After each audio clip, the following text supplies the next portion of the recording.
உன் தகப்பனுடைய தேவனாலே அப்படி ஆயிற்று. அவர் உனக்கு துணையாயிருப்பார். சர்வ வல்லவராலே அப்படி ஆயிற்று. அவர் உயர வானத்திலிருந்து உண்டாகும் ஆசீர்வாதங்களினாலும் கீழே ஆழத்தில் உண்டாகும் ஆசீர்வாதங்களினாலும் ஸ்தனங்களுக்கும் கற்பங்களுக்கும் உரிய ஆசீர்வாதங்களும் உன்னை ஆசீர்வாதம். இது யாருக்கு இந்த ஆசீர்வாதம் கொடுத்தாருன்னு பார்த்தேன். 2 வருஷம் முன்னால் பார்த்தா யோசேப்பு கனிதரும் செடி. ஆமாம், ஆண்டு யாக்கோபுடைய பிள்ளைகள் இஸ்ரவேலாக மாற்றப்பட்ட அவருடைய பிள்ளைகள் 12 பேர் உண்டு.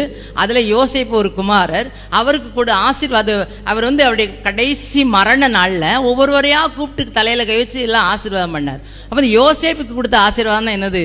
உயர வானத்திலிருந்து வருகிற ஆசீர்வாதம், பூமியில் உள்ள ஆசீர்வாதம், மற்ற எல்லா விதமான சகல ஆசீர்வாதத்தை நான் உனக்கு தருகிறேன் என்று சொன்னார். நம்ம பார்த்தோம், ஆண்டவர் வானத்தின் பலகணிகளை திறந்து இடங்கொள்ளாமல் இருப்ப ஆண்டவர் நம்மளை நேரடியாக ஆசீர்வதிக்கும் அபிஷேகம்.